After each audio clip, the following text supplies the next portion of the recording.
Hey guys, before you listen to this podcast, you may want to download one of the forms that we talk about a lot in this podcast. It's a comparison chart between the 333 and the NPRM 107. It's really important. We talk about it a lot in this podcast. This podcast I've been waiting so long to talk about. You're going to love it. How do you get this form?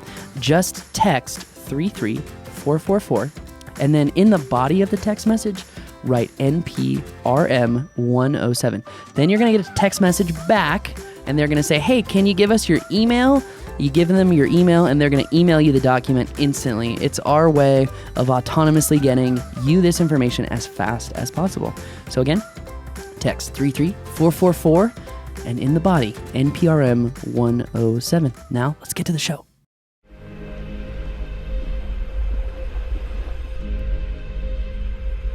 We believe that videos, images, words, and sounds have the absolute power to inform, inspire, and entertain. We are united under the virtues of safety and knowledge. We are a training community of learners and teachers who encourage and energize each other to achieve greatness. We are pilots, videographers, photographers, freelancers, business owners, enthusiasts, experts, and apprentices. We are creators. We are the Drone U. Hey everyone, today is the day. No, really, I've been waiting to talk about this all week long.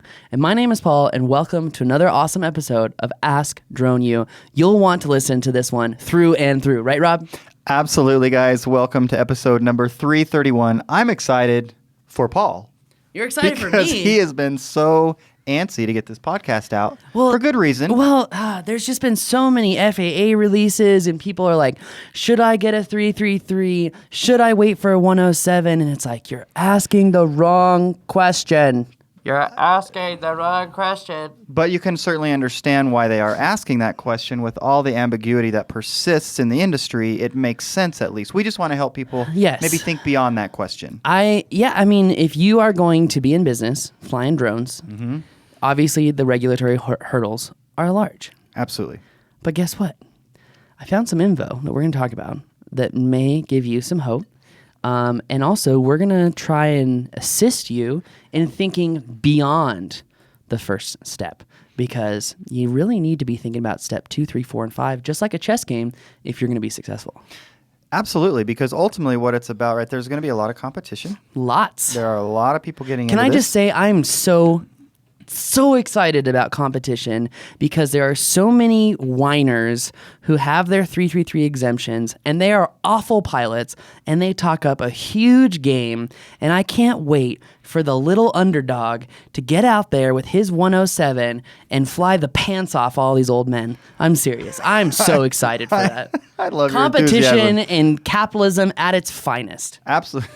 That's right. No, you're right. You're absolutely right. It's going to be a great thing. And so basically what Paul's saying is you better get your button gear, start working on your It's too late craft. for a lot of them, so it's okay. Well, no, I don't know that I would say that. I mean, I think there's certainly going to be a lot of room. It's still in its infancy as an industry, I would say. Oh, yes, I agree. I mean, if we're talking about timing, if someone were to put in the rules of deliberate practice, something that I've been talking about a lot with you. It's from Professor K. Anders Ericsson from the University of Florida. Hold on, it's in my phone. But he's actually from Denmark or something, isn't he? Yeah, but what he is a behavioral economist. And you may have heard him before. He talked about the 10,000 hour rule. In order to be really good at something, you've got to work 10,000 hours. That was actually in Malcolm Gladwell's Outliers book. Gladwell came up with that, yep. Well, he just interpreted the data from K. Anders Ericsson. And this is something... This is something that really hits home for me. And we'll talk about it more later as we go through the differences between 333, 107. What should you really be thinking about? Because deliberate practice, if you follow the rules of deliberate practice, which is pretty much what Drone U is all about, there is nothing stopping you from being the best pilot. But Absolutely. The reason I said it's too late for a lot of people is because they're too close-minded.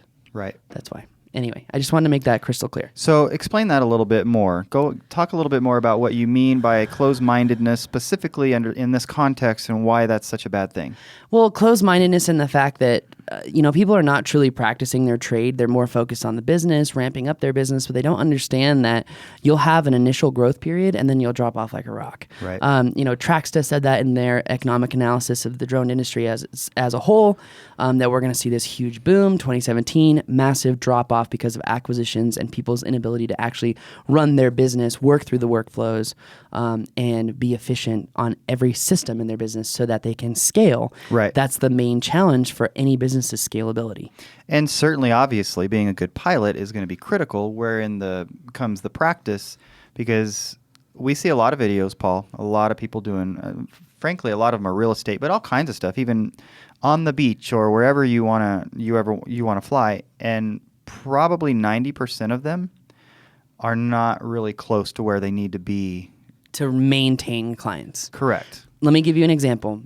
In recent days, I have been overtaken by a lot of people. A lot of people who they're not flying 333s. They don't even care what the FAA says, and they're flying so under the radar that no 333 pilot will ever be able to call the FAA on them, which is the only way that the FAA would really ever come after them. But anyway, that being said, they're offering a much lower price point, just like we saw at the DSLR and the wedding videography and photography. Mm-hmm. They're offering a much lower price point, but we're already seeing the remission stage. We're already seeing the comeback to original stage. Right. Because I've got people calling me all the time now who are like, I went with blank blank, and your stuff is just 10 levels above theirs, and we don't really understand it when we're hiring. And I've had to be like, well, I've got to hold off for a little bit. We're waiting for some things to do this type of work. So, but with this whole schools not needing a 333, I think we still can't do, the whole commercial work without a 333. There's an argument on both sides of that. I'm not going into that. The whole point here is the fact that the cycle has come to fruition. Bad pilots undercut. Clients realize that. They go back to the good guys. Absolutely. In most cases, unless that person doesn't appreciate quality, and there are going to be those out there as well, you're not going to want to work for them anyways, because you're not going to get paid if you're doing the practice and you're getting good at what you do. You're not going to get paid what you need to be paid, so move on and don't worry about those folks. So let's get into the right question, because we've already said what the wrong question is. 333 versus 107. And we say wrong in quotes. Because the wrong question is to ask, what should I do right now?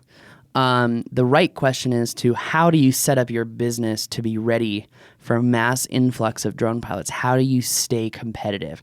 How do you maintain the competitive advantage? Right. I know it's not sometimes the most entertaining information, but it's really important. So it is important. And so one of the ways that we do that is, as we've just alluded to, you become the very best at what you do.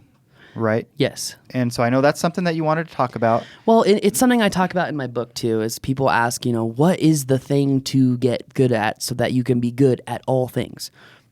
Smooth, super smooth, fluid video. Not photos, not mapping, not autonomous stuff.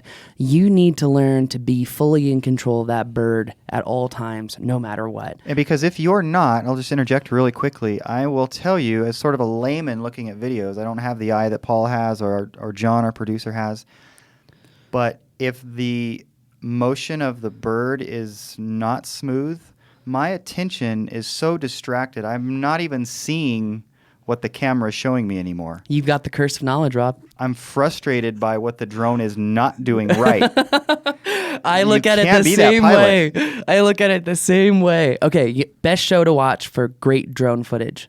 Go. You just told me this and I already forgot. Survivor, that's what you said. Yes, it's on. It's Wednesday night. Watch it tonight. Or just go on Comcast Xfinity if you have it and watch any episode from this season. Their drone work is so good. Okay. I mean, and they're smart about it because they're taking these shots. They're going very slow the entire shot, doing their small movements, and then they ramp through it, speed it up, slow it down, ramp. It looks so good. But what it's they what don't drone do footage should be. Is have a little bit of smooth, and you're going, oh, good, they're smooth, and then. Wait a minute. What just happened?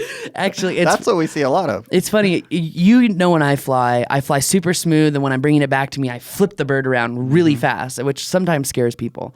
I was still recording on a recent gig I did in another country, and the editor put that in the video, and I was like, "What are you doing? What are you doing?" And he's like, "Well, I had no way to transition from one location to the other." And I was like, "Do not use that shot. I'm not recording on that anymore just because I know you may use the shot. Right. That is not cool with me." And he's like, "But dude, you literally do a 180-degree turn in a split second. It doesn't even look like the drone stopped moving." I'm like, "Cause it didn't stop moving. The only thing it did was a massive U-turn at a high rate of speed." Like that is not made to be video. That is made to be, I'm getting back to my next shot quickly. Okay. So then the next question, and with perhaps an obvious answer, but an answer that we can dig into a little bit, is how does one get that good at flying their drone? Deliberate practice, the deliberate practice model. This is again from K. Anders Ericsson, a very famous professor. The 10,000 hour rule, which he came up with, was in Outliers from the Malcolm Gladwell book. If you want to listen to the entire Freakonomics podcast that really showcases why deliberate practice model is so imperative to becoming the best or very good at what you want to do, check out the Freakonomics podcast, How to Be Good at Anything. April 27th, I believe, was the day. Yeah. Amazing podcast. Seriously, guys, listen to it. Really important. Anyway, what is deliberate practice? Essentially, it's practicing something very regularly, but realizing what your errors are and slowly eliminating those errors. When I was listening to the deliberate practice model on Freakonomics, I'm sitting there thinking like how I learned how to fly and the steps that I had to make, and like, you know, no-look flying, FPV flying, landing in difficult locations, landing into wind, you know, how to land into the wind, and then try to overcoming. I would see a certain shot that would come down and do a whole 360 rotating reveal. Like, how did they do that? And that's what deliberate practice is. It's practicing all the time, trying to solve minute problems each time. And, you know, like, for example, we do the whole basketball game, right? We're not going to get better if we play basketball all the time as a game, because you're not deliberately trying to become better at a certain thing. You're kind of mindlessly or aimlessly just playing the game. One of the best ways for me to think about this is physical fitness, right? And if you just do the same, let's say even if you run 3 miles a day, but you run like a 9-10 minute mile every single day, it becomes very monotonous. Your body is going to adjust, and you're not going to improve.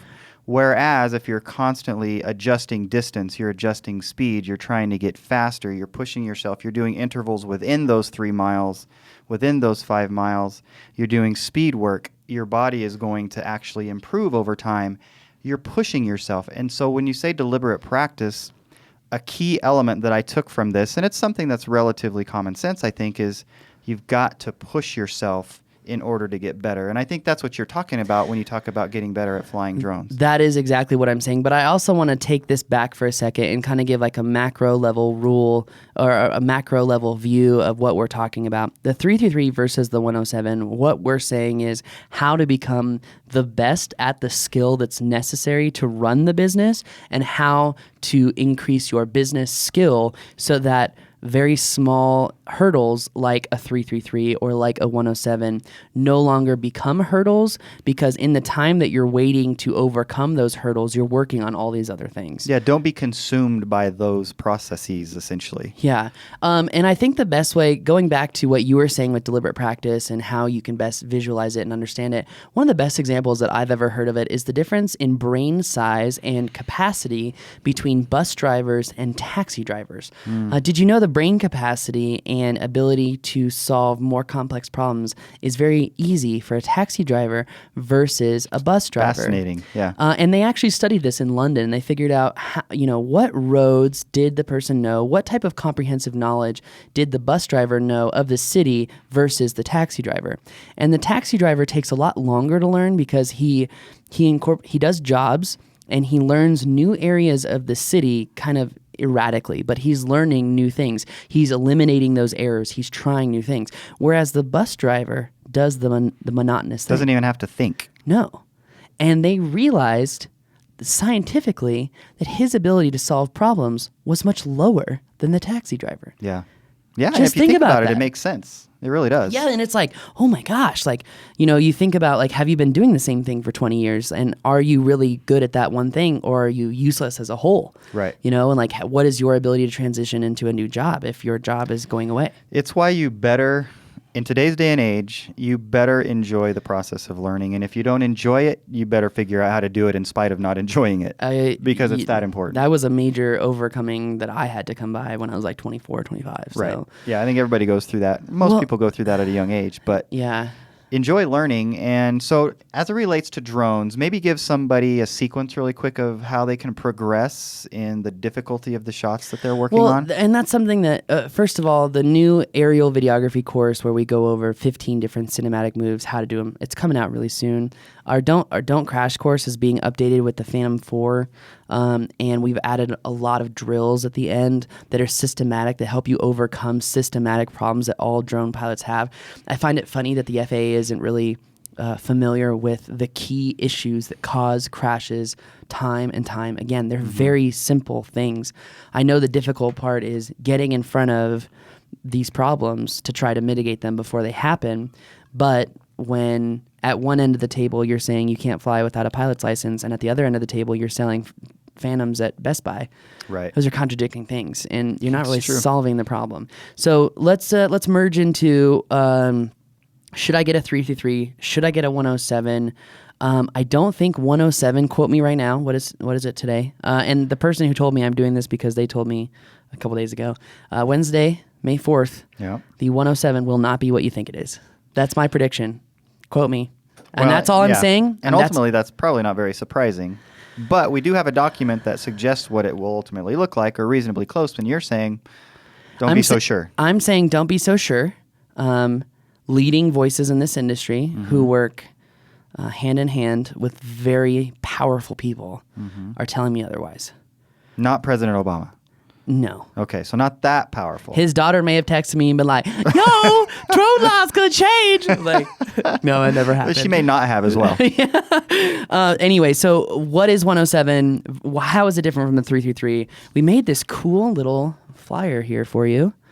It's actually very, very, very useful. Yeah, it's a handy little comparison chart of the 333 versus the 107. Is there a place where someone could get this and the NPRM document? You know what? There is actually what this is going to give them, Paul. So not the NPRM document. It's just going to give them this comparison. They can go to the internet and get their own NPRM 107 document, right? Okay.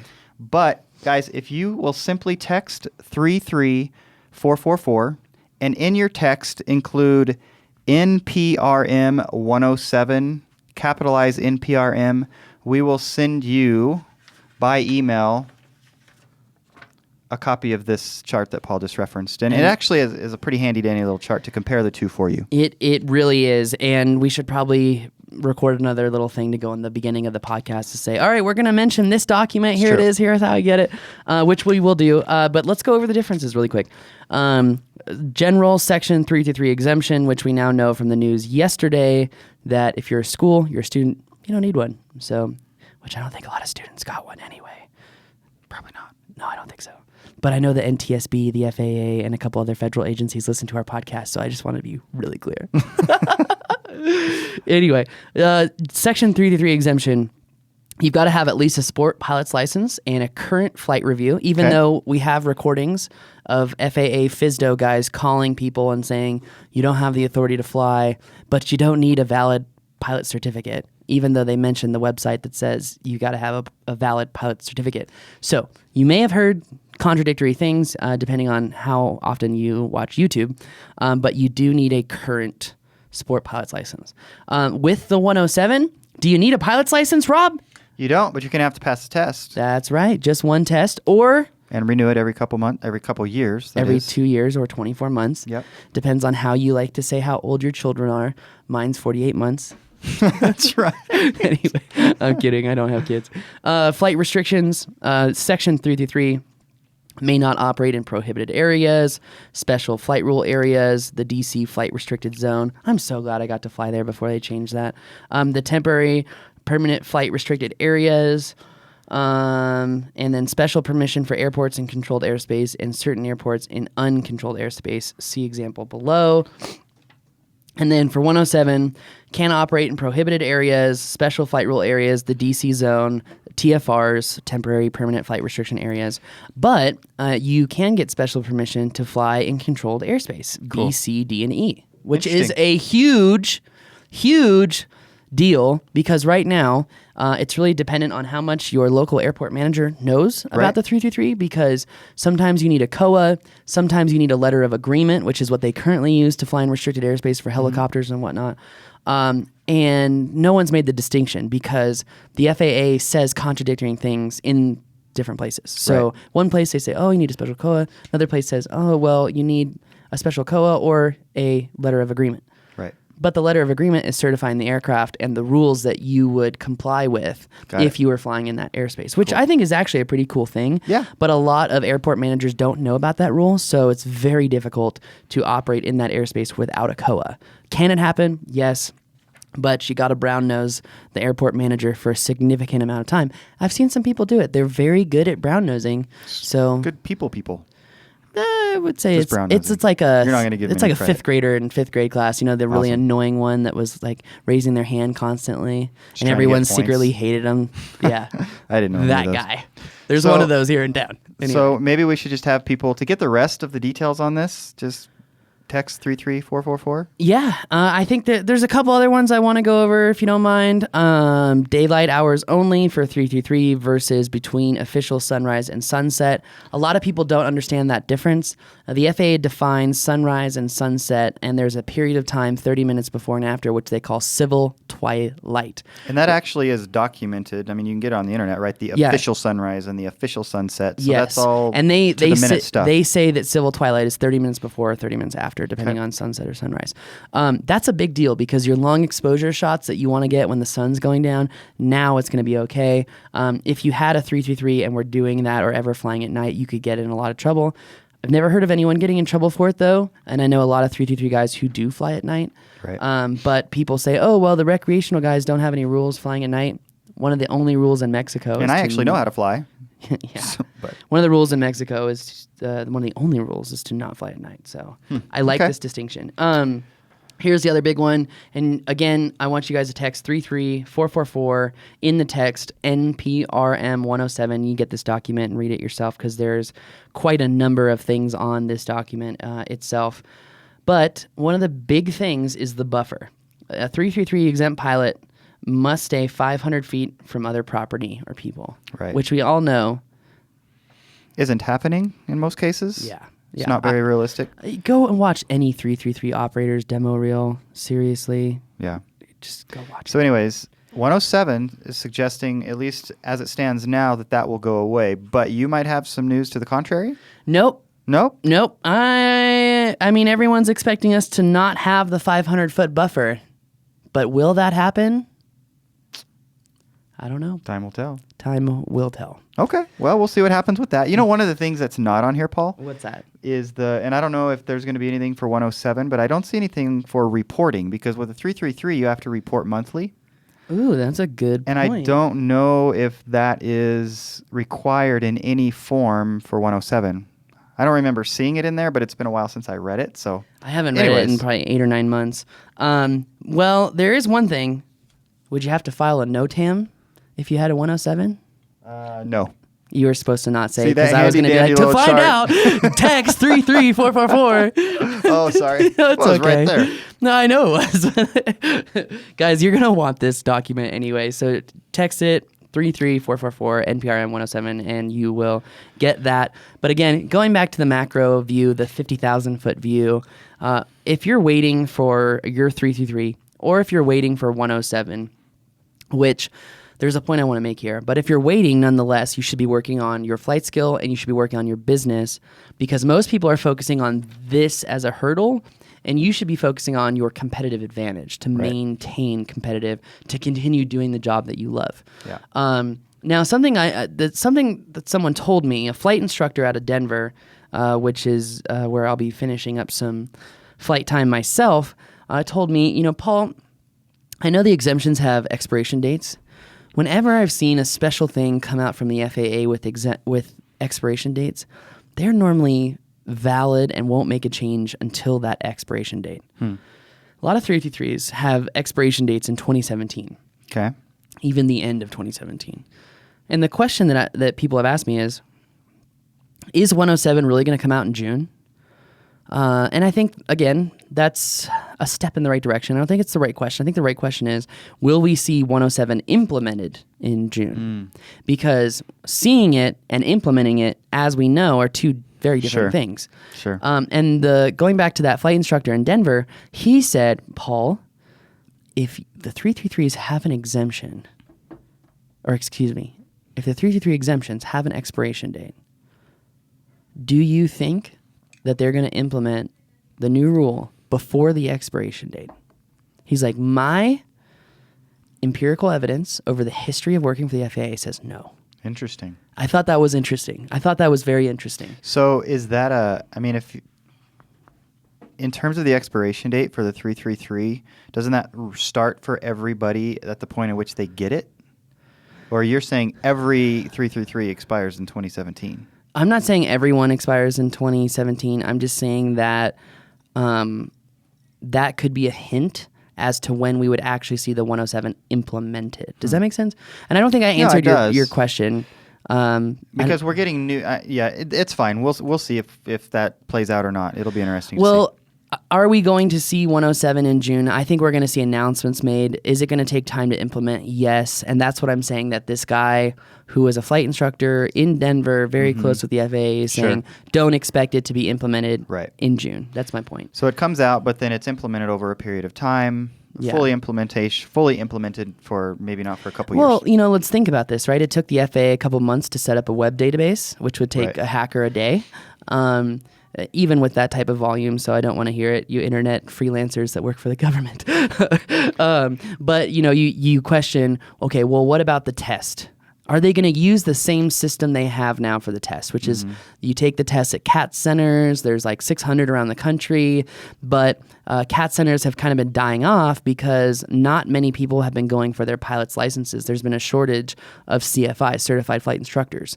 So is the FAA going to continue with this route of using the CAT centers? Because we now know the influx of drone pilots has superseded, if we look at the registration of drones versus the registration of aircraft, we have superseded the number of drones that have registered aircraft. Right. So will the CAT system work? I question its viability in this amount of volume. And then you question, okay, even if we have the test, we have testing centers, and they're not online, how long is it going to take the government to process the certificates? How long will it take them to process and implement this? I don't know how they can do that without doing it online. That'd be ridiculous. But that's probably what's going to happen. Can you take a current FAA exam online? Dude, we're talking about government here. I know. Like, but they can and figure honestly, this out. and people are like, the United States is falling behind. It truly is. Like, we are millennials. We grew up with technology, and we're telling you old people, we're taking too long. Very simply, that's it. No offense taken. Yeah, old man. You're not an old man, dude. You're like 40 years old. Anyway, I'm talking about the old gray-haired guys. Yeah. They're going to make America look like Rome if they don't get their crap together. So, Rome is burning. Here. We can smell the embers. Let's change it. Let's put some water on this fire. You know do what it. I mean? It's not hard. All right. And that's why I was happy to this morning see the Today Show say FAA is falling behind. We're not trying to put you to the fire of the FAA. We just want you to do something that works for everyone. Get the rules out. Get it done. If Mexico can do it, I think we can too. Indeed. Indeed. I mean, come on. Absolutely. Anyway. Make it happen. So 107, going back, asking the right question.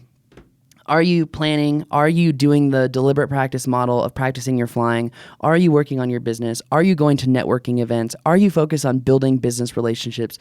Because here's the thing. If you want these monster, gigantic contracts that are going to pay your business's way for the next 10 years, it's going to take you 6 to 7 months anyway to build up a relationship to land that contract. Right. So, and I'm pretty sure that's about the same time frame as getting a 333.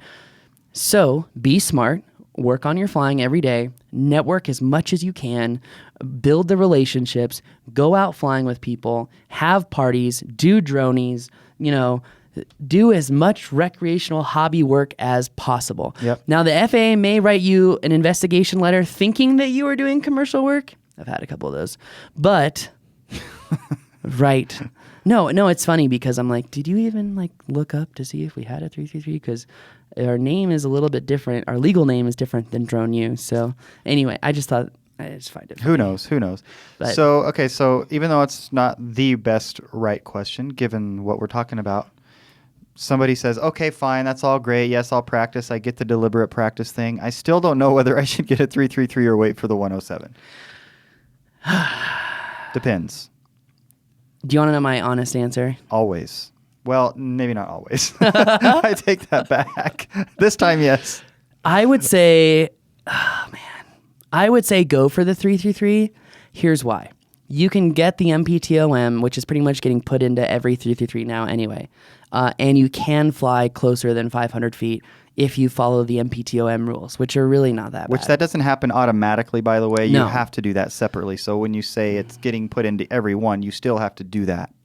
Do the MPTOM. The MPTOM and make it happen, yeah. Well, and also when they're putting the MPTOM in the 333 now, instead of having it as a separate amendment, they expect you to operate under the MPTOM every time. Anyway, okay. I would say absolutely. I would say get the 333. I would say go for it.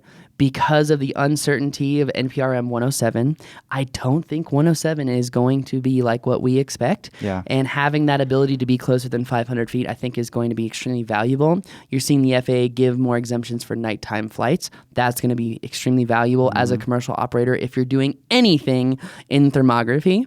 So that's why you're going to want to have a 333.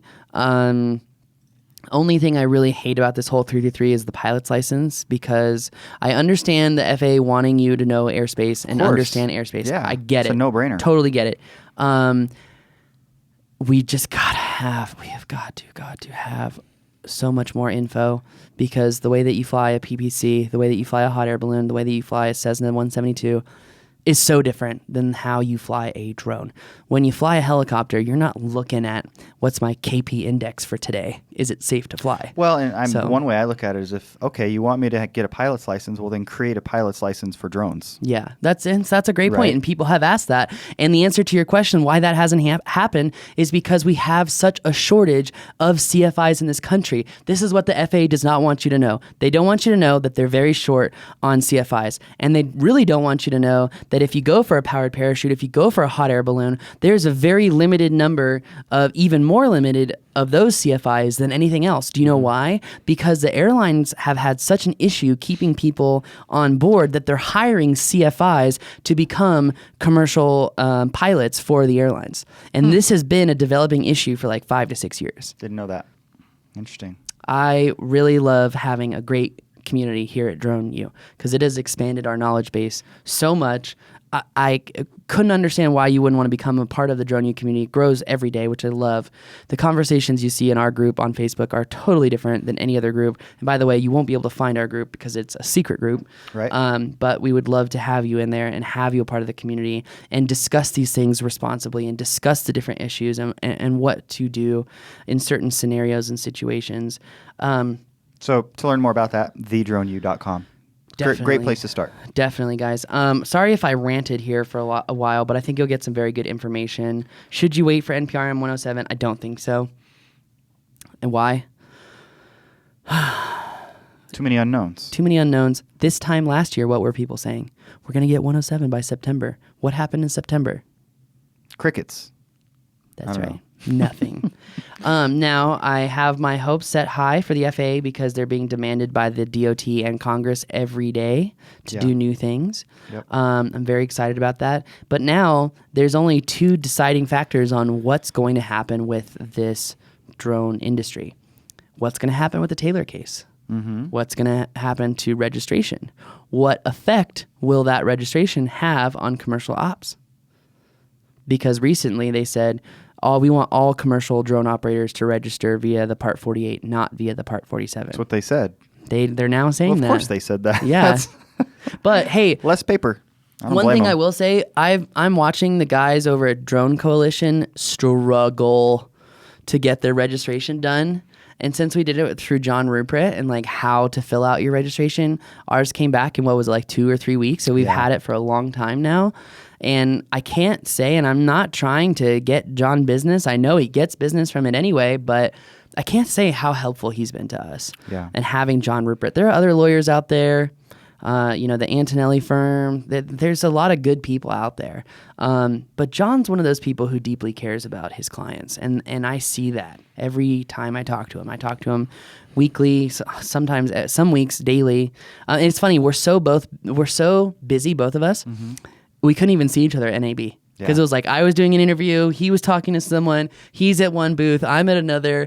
And I mean, like, if I can't even meet with our lawyer during a conference, it's really difficult to even meet with members. And I saw, I think, 5 members at NAB, never got to see John. Yeah. So. Oh, well, you guys talk a lot. And yeah, we do. No, he is. He's great. He understands the industry as well as anybody, if not better than anybody.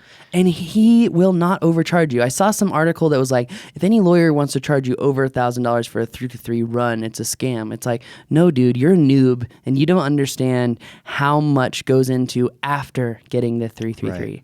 So you're always going to, anytime there's something that people pay for, a professional service, you're always going to have those know-it-alls. Yeah. And that's fine. Well, it's just like your other business, right? So for those of you that don't know, this guy is a master CPA. Master CPA. I don't know what that means, but you're like you're like the Jedi Master of finance.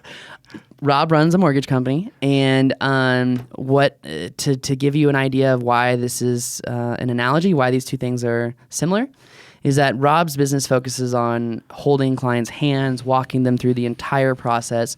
So every step of the way, the client knows where they are, the client has someone to talk to no matter what it is, and there are 30 or 40 steps in getting a mortgage, all of which are not fun. And a lot of times your mortgage brokers can just get frustrated and push all the stuff on you. And when you go to them and say, why didn't my house close at this time? And they're like, oh, well, you didn't fill out this. That's not like your business. Your business, you are there every step of the way. That's what John Rupert does. Right. So absolutely. That's why I love working with him too. So anyway. Yeah, that's been our experience, and we've heard the same kind of feedback from other people that have worked with John. So anyways, that was a nice little commercial for John. I'm sorry. So thank you I'm very sorry, much, John, you deserve it. So. He's helped us out so much. He has, and absolutely. That's why I'm totally fine with that, and we appreciate John very much. So anyway, guys, that rant is going to do it for us today. The rant was brought to you by Legal Flyer.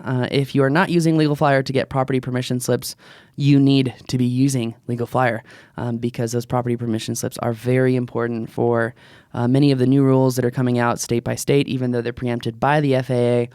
It is a great way to get the permission you need to fly. It's also a great way to stay out of the hair of ugly, sadistic people who hate drones and may shoot them out of the sky. So indeed, because if someone shot your drone out of the sky and you said, "Hey, I have permission to be here," that guy's going to instantly get arrested. Well, you would hope. Well, if you're in Redneck, Kentucky, you may not have that. May not have That's it. Right. But might just shoot you too. Anyways, guys, I shot your drone. Here I come for you. So I'm not saying all Kentucky's redneck. I'm just saying there are some rednecks in the South. Of course, there's rednecks. And I everywhere. grew up in Virginia, so I can say that. There's rednecks everywhere. Who are you kidding? I got family that's rednecks, truth be told. So, guys, check us out. Twitter, Facebook, YouTube, Instagram. Wait, are you a redneck? Yeah, a little bit.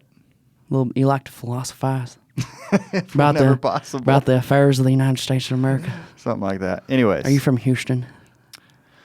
Okay. Sorry. AskDroneU.com. If you've got a question, we want to hear from you. Get those questions. We know you have them, so send them in. Anyway, guys, thank you so much for being a part of the community. Thank you for commenting. Thank you for sending in questions. Keep them coming. But that's going to do it for us today. My name is Paul. I'm Rob. And this is Ask Drone U.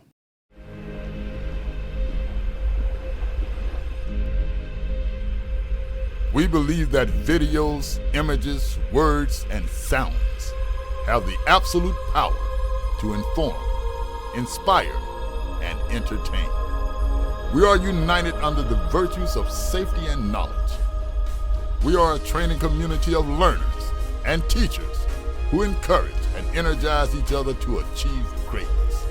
We are pilots, videographers, photographers, freelancers, business owners, enthusiasts, experts, and apprentices. We are creators. We are the Drone U.